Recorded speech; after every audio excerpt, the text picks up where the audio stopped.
Hello and a very warm welcome to the first episode of Mind the Gap.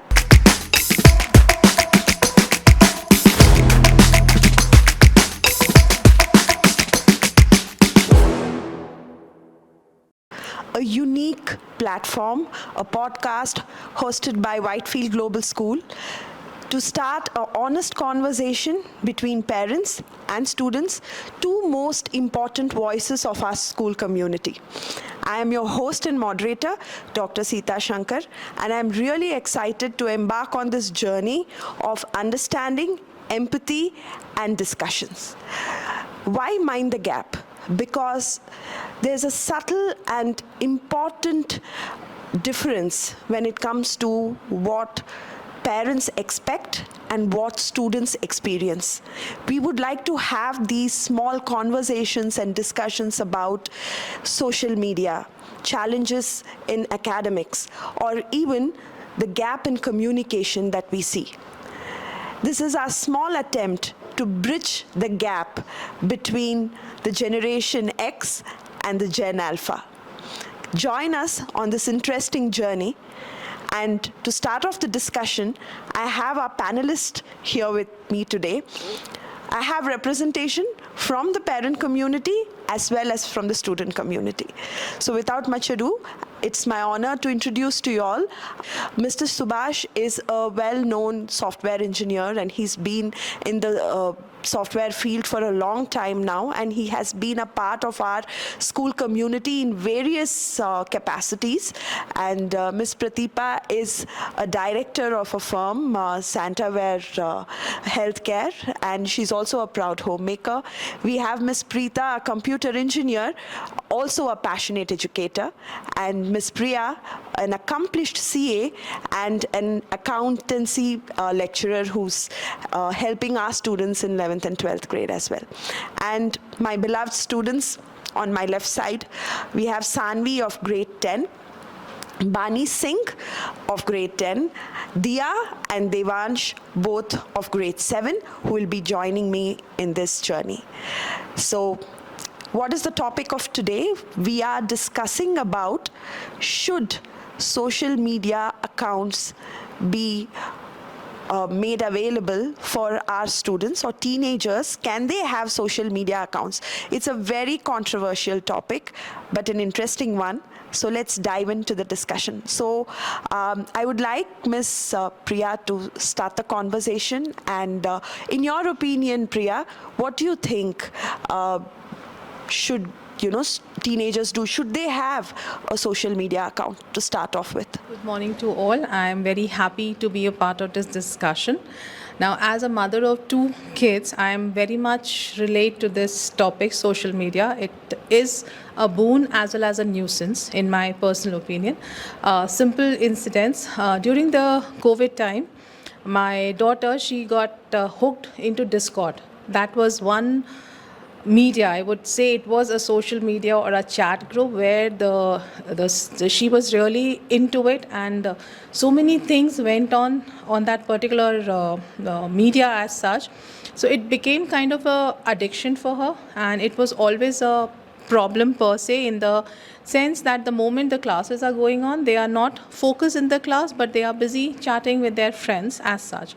During that time, I do understand that it's fine because you don't meet your friends physically, so you need to chat, you need to be in constant touch with your friends, but not at the expense of the studies per se. So, and gradually after COVID, we now have your Insta, your Facebook, Twitter. So, frankly speaking, these are the 3 social media that I know about. Maybe there must be some more. I am not acquainted with that. I don't have an Insta account. I only am stuck with the Facebook. As ma'am said, Gen X. So, we are still stuck with the Facebook. So, I don't know what exactly is the addiction to Insta and why you people need all the time, round the clock on Insta. So sometimes I feel that it should not be allowed too much in excess. So that's my personal opinion. Rightly said, Discord is one such account, one such platform where, according to me, I know that children, students, whoever can log in anonymously.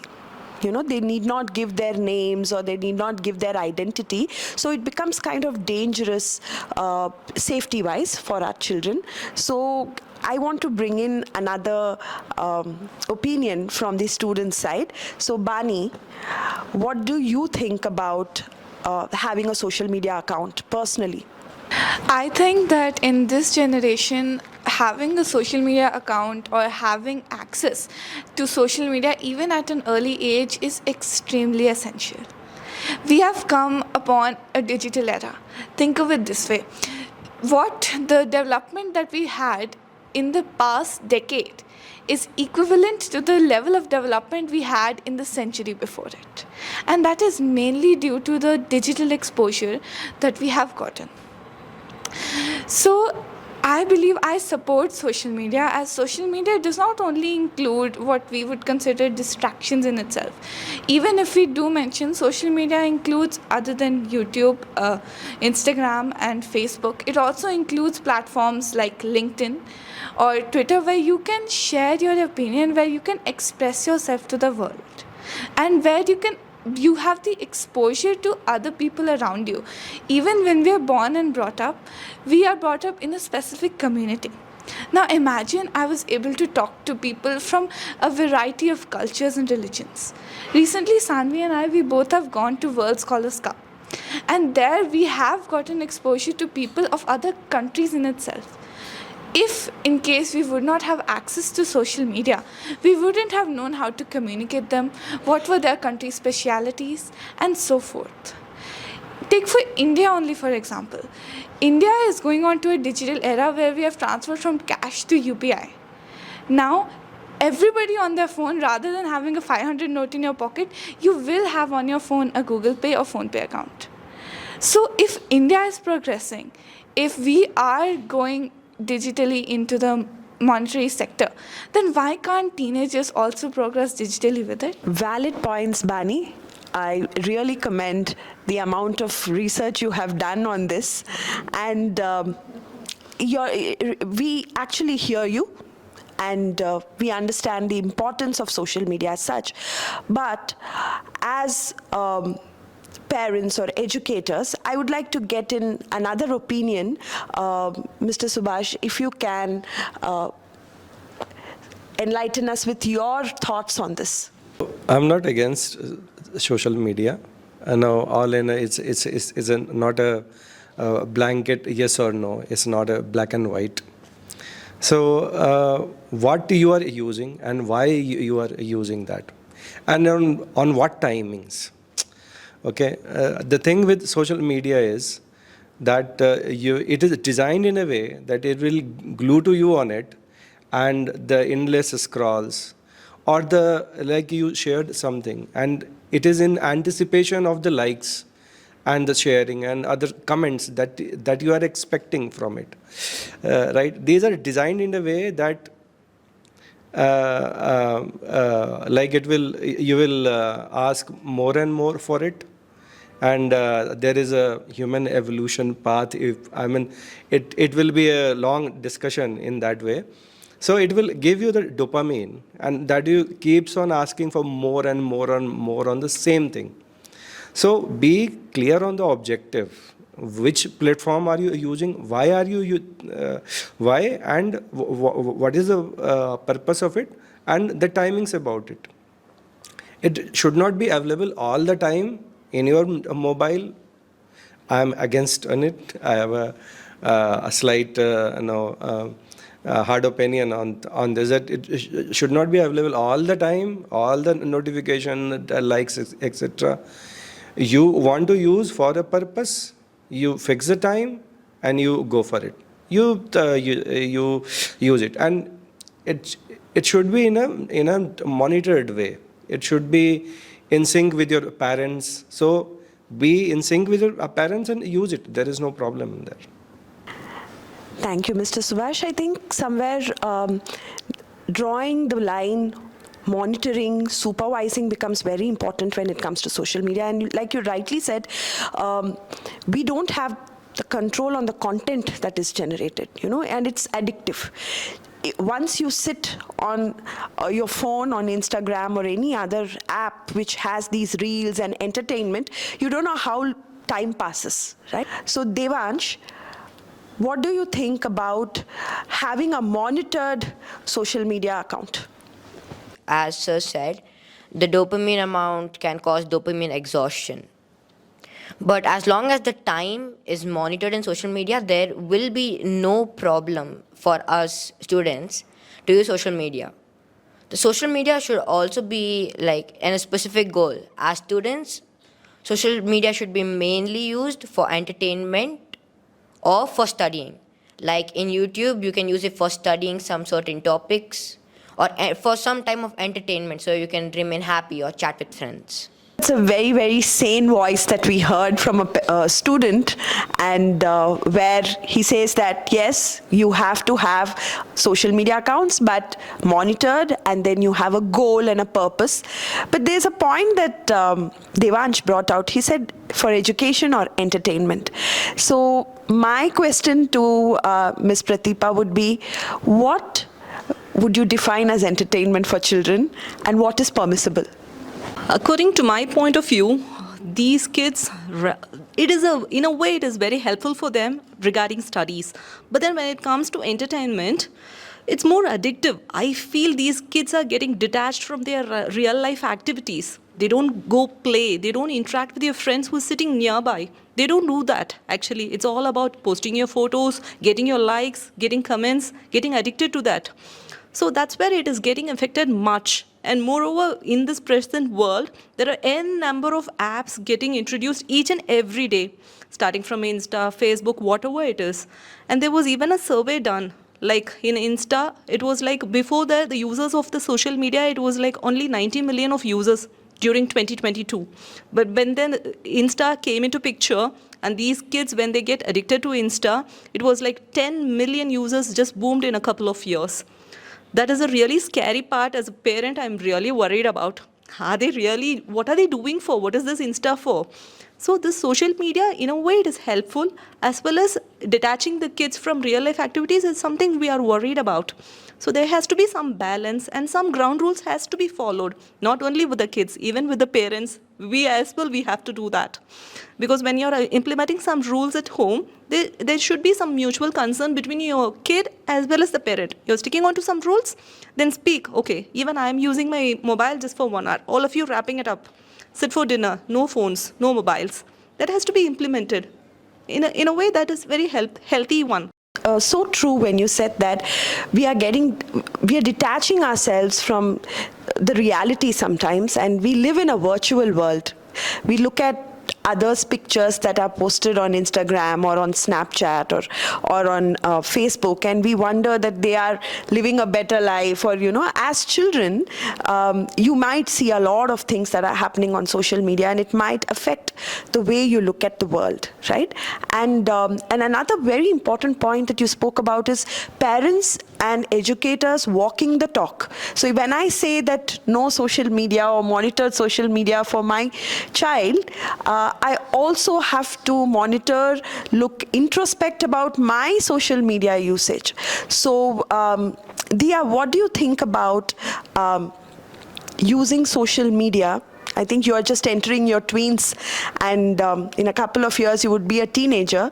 So how do you think peer pressure affects you to get onto social media?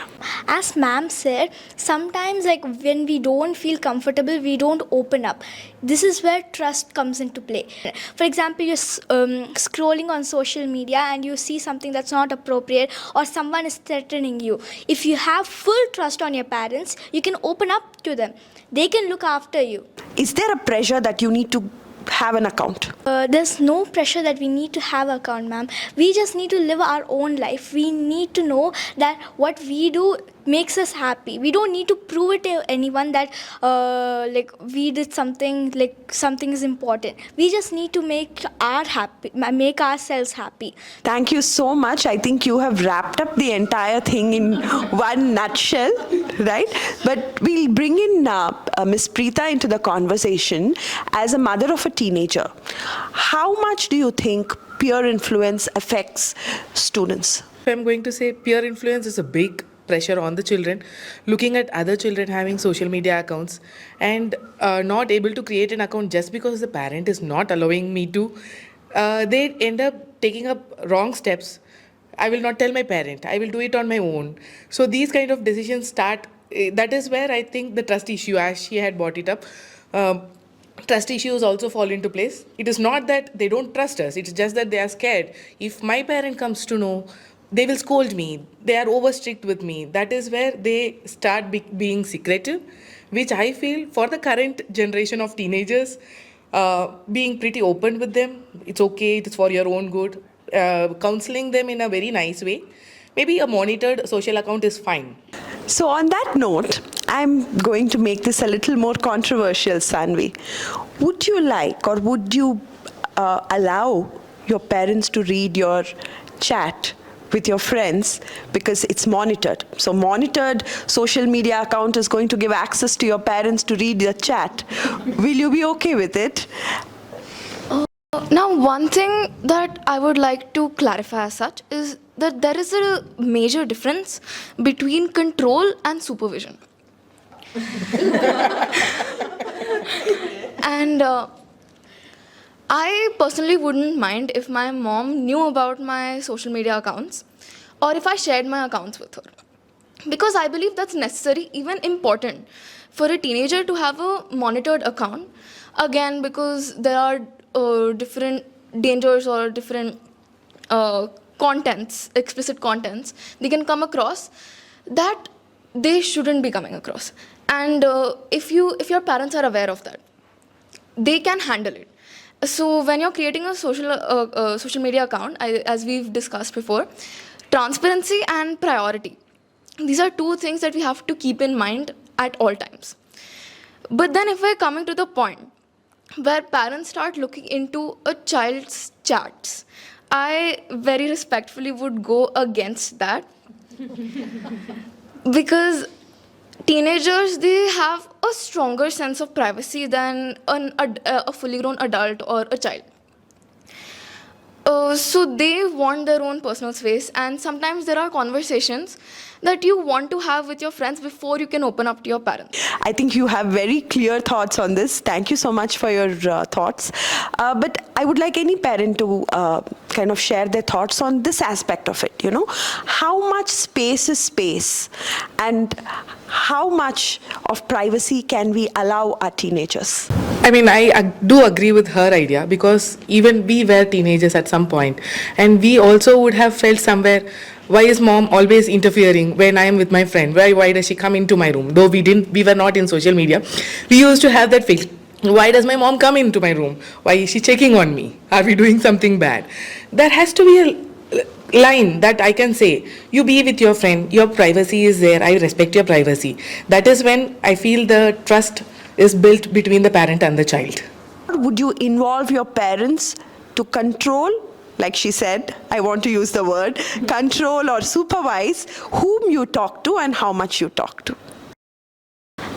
Ma'am, personally, I think that parents can supervise us. There's a difference between controlling and supervising. If they control us too much, we won't get our privacy, and we might start to not tell whatever is wrong on the internet, or something like that might happen. And we might start to, cover up anything that's happening on the internet. We might think oh no, if we tell this, our parents might scold us, and we just lie about them. But if they just supervise us and just do it with along us, then we might feel more trusted. We might feel like we are protected. We might feel like they are our safety nets. And if something is wrong, we can come up to them and nothing will happen. The parents and the child's bond will also increase. Plus, if there was any problem, it will be easily solved. The point you made about safety net, parents being the safety net, right? So that's a very wonderful idea. But being a safety net is to hold a child when the child falls. But as parents, we would like to ensure that they don't fall at all. Parents are the safety net. Whether you are about to fall, as ma'am said, then to catch. But the point is very simple. We did not come to this world as parent. We were children. We have gone through the same thing as you are going right now. Whatever we tell you, or the supervision or the control that you feel, that is out of our own experience. What we went through, we don't want you to go through the same thing. See, now the point comes, you are the social media generation. We were the friends generation. When we used to talk, discuss, if I have some issue, I'll go and talk to my friend and tell her or him about everything. And then later on, my parents will come to know. So that thing is being shifted to the social media part with you people. You discuss everything on social media, you feel, you upload stuff. So the safety net has to be the parents. You need to understand you can discuss anything under the sun with your parents first. From the heart and what actually a parent feels. But Bani, when you have parents coming to you, I've seen that children prefer sharing, especially teenagers, prefer sharing, chatting with their friends first before they go to parents, even though they know that parents are always going to support them. Is there a reason why there's more trust factor with the peer group than with parents? Okay, so we have come into a very nice generation where parents are able to connect with their children rather than what it was before. But still, as teenagers, our parents, we do treat them with respect and we do consider them a comparatively authoritative figure compared to our friends. When we share with our friends, we know that they're going through the same thing at the same time. I understand that our parents must have also gone through a similar thing in their generation when they were our age, but it might not be what we feel as the same. So I would prefer to talk to Sanvi about something because I know she's my age. I know that she's having the same problems as me. And I know when she will give me, if she'll give me any solution, she will give it based upon what she thinks in our time. When I ask my parents might give me a solution that would work in their time. That might not work today with me or might not settle better with me as a current student. But what we're not looking upon properly is that even if I don't share my personal things or chats with my parents, social media is what can help build my career. And that is something that my parent wants, and that is something that every teenager is willing to share with their parent. So if we look in that light, social media is extremely beneficial and it would build a huge trust. I love talking to my dad about what I want to become and how I will get there. Now imagine if we both sit down and even if we do utilize social media, what if it turns out that I build my career off of it? If that exposure that I get, and if my dad understands that this is what is beneficial to me, it can lead and it can develop me as a person, it can bring global citizenship, and it can build my career, which both the parents and the students want, don't they? Fantastic, Bani. Lovely to hear your thoughts. I would like to bring Mr. Subhashin over here. Social media to build career or building career on social media, both are very, very prominent these days.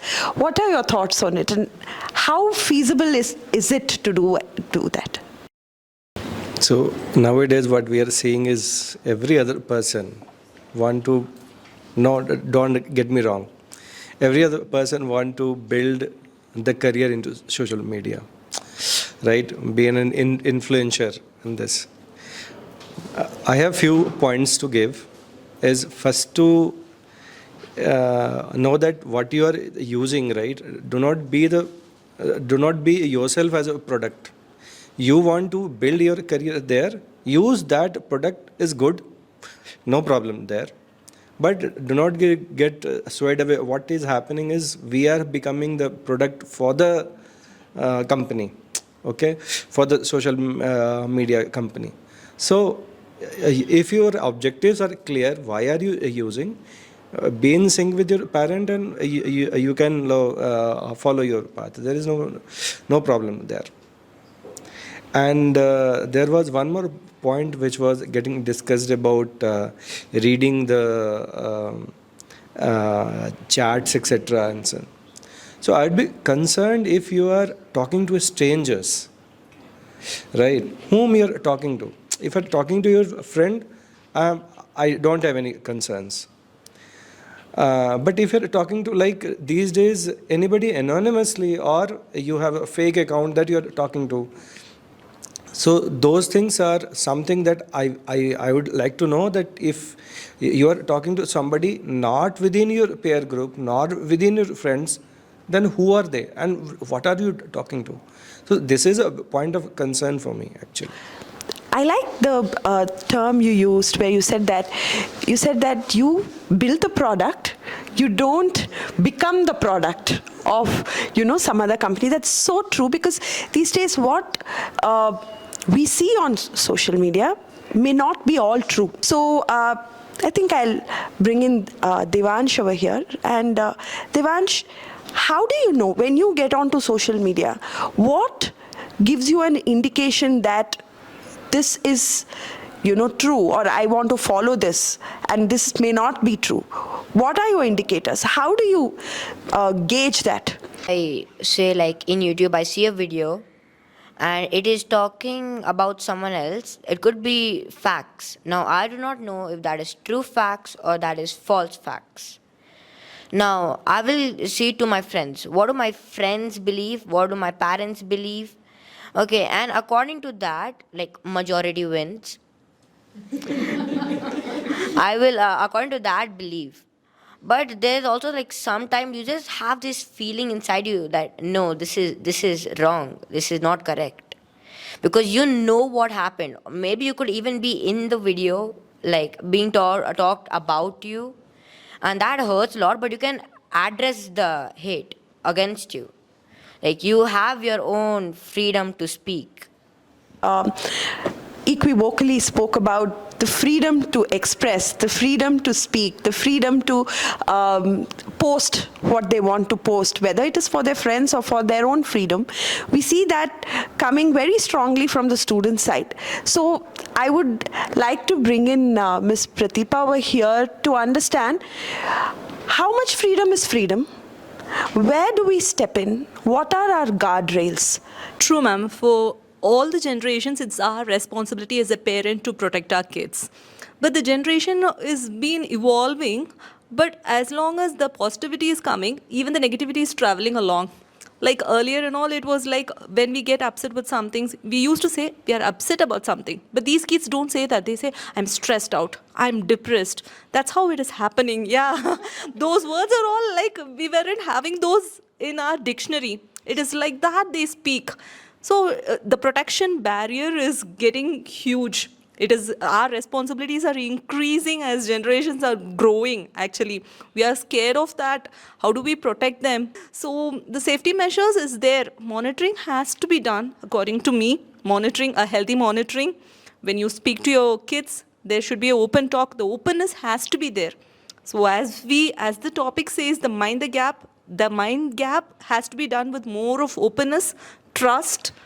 That will clear all these problems, I believe.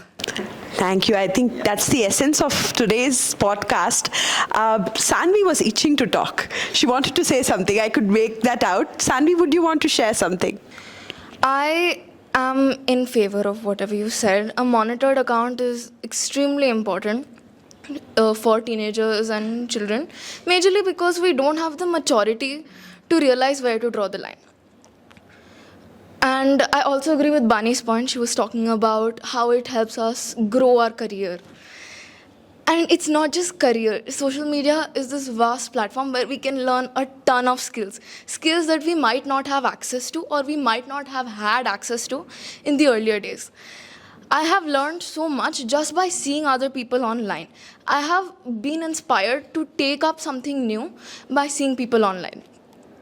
And where we talked about being an anonymous account, where that can be a problem, that can also be an advantage. Because sometimes our personal information, we don't want that being leaked on the internet. So at that stage, having an anonymous account can help us on our side.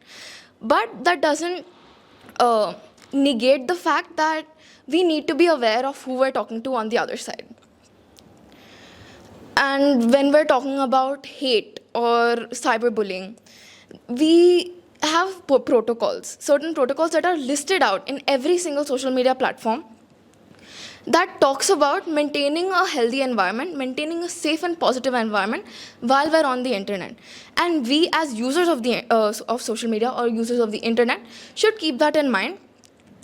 Also, we need to know that if someone is violating our rights that we have been given or that we have been granted by these social media platforms, we need to know how to react to them in a assertive manner by not being too aggressive nor too passive about it.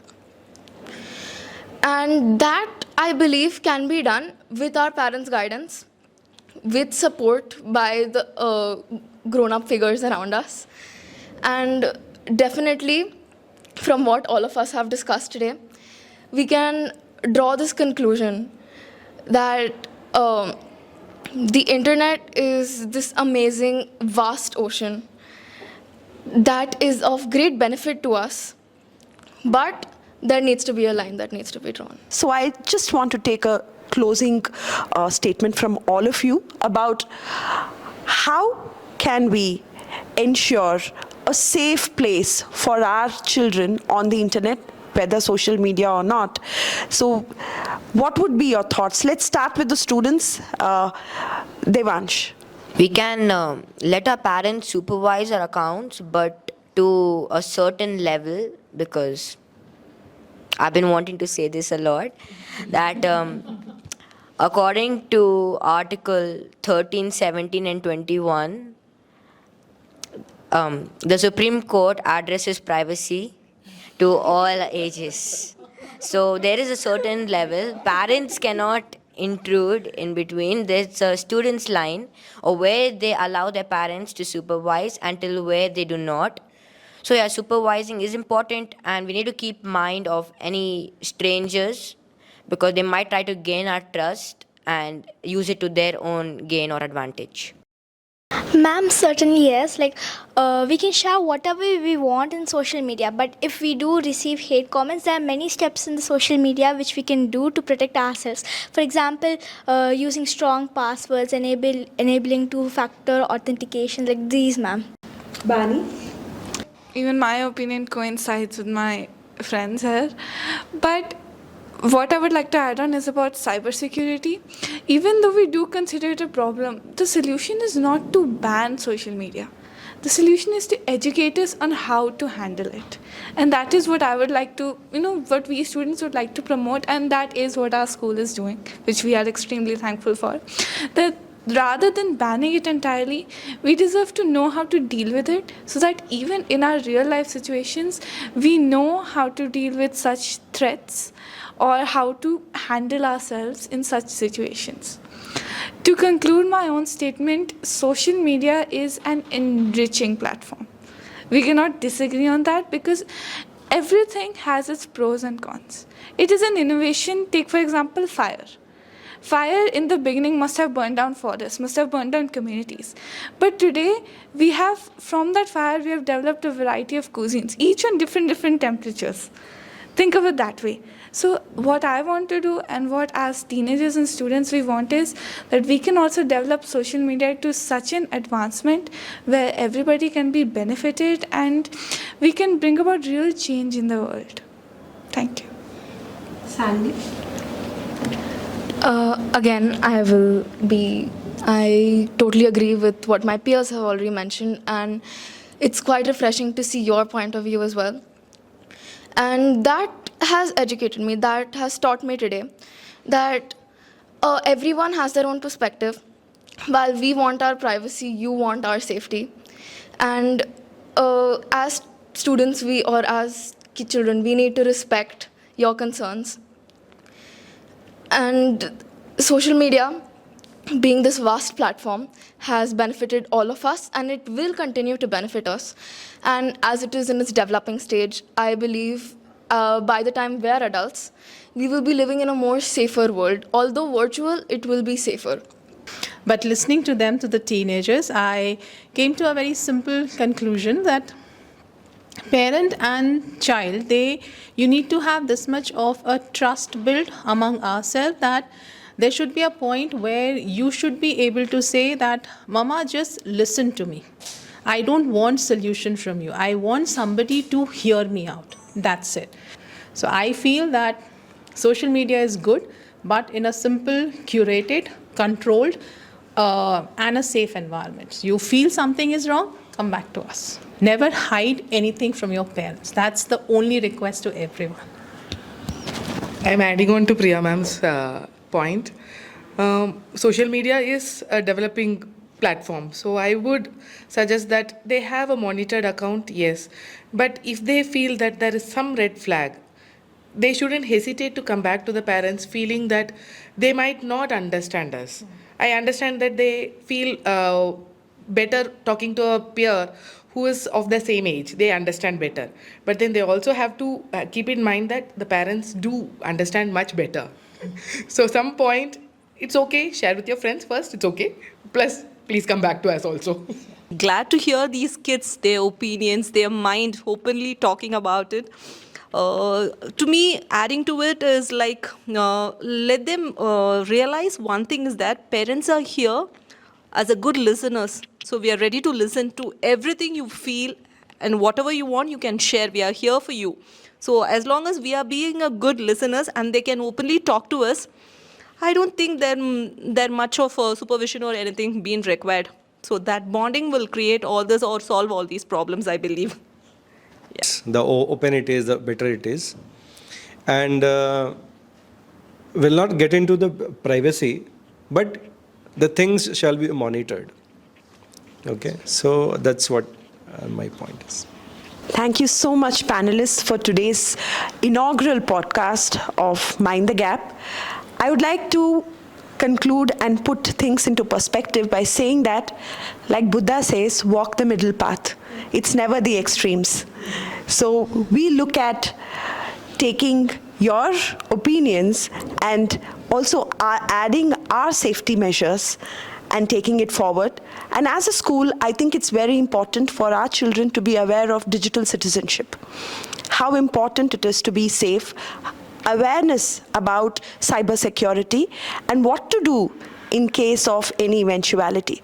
So these things, this knowledge is something that we would like to impart to our students, and also engage parents in an equally open and honest dialogue so that we take this forward as a community for a safer and better engagement on internet, whether on social media or any other platform.